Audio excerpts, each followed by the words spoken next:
Due Diligence for Tenants, Video 2. Knowing the history of the property. Hello, I am Aldric Toyad, a real estate negotiator with RGroup Sdn Bhd. My REN number is 32167.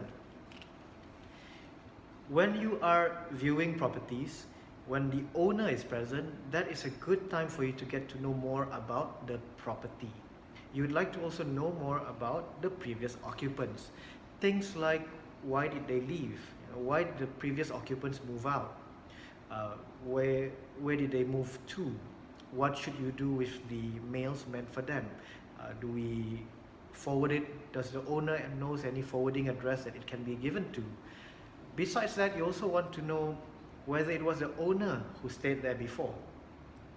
It's because understanding the history of the property can tell you whether there are outstanding debts, outstanding bills that foreshadow or that is overshadowing the property. You do not want to be caught off guard when you move into the property to find out and to discover that the water was cut and you need to fork out X amount of money to reconnect the water supply, the power supply, and so on. So knowing what the previous tenant did with the property is also important. How was their lifestyle? Why? Some people may move on, but their contact, their friends may not, right? So if they are often doing parties, you may need to consider changing the place, because chances are, it would be a noisy neighborhood or a noisy block or a noisy floor. So it is not wrong to know more about the property before you sign the agreement to rent and pay your deposit. Once that is done, the contractual obligation between tenant and landlord applies. Okay? It is much like interviewing. When you go for interviews, as a candidate, you were asked your previous history.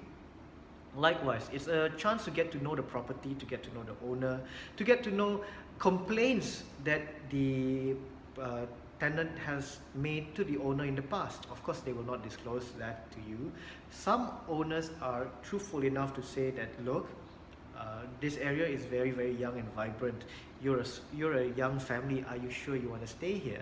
Because it might be quite noisy because your neighbors are businesses, or they are.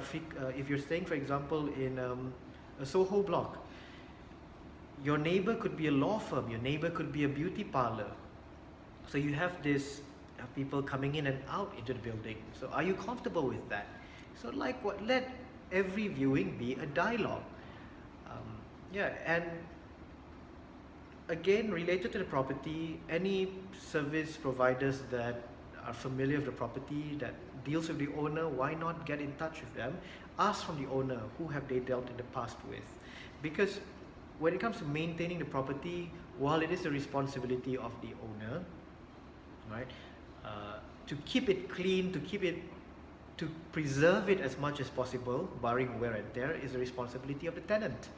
So you want to be connected to people who are familiar with the property, the wire, especially when it comes to electricians, the wiring, plumbing, where are the pipes. So because when you're bringing some stranger into the picture, a completely alien contractor, they may not be familiar with the unit or the property. So why not deal with people who are familiar with it? And chances are you might get a discount. Why repeat sales? So remember to ask questions about the property to the owner.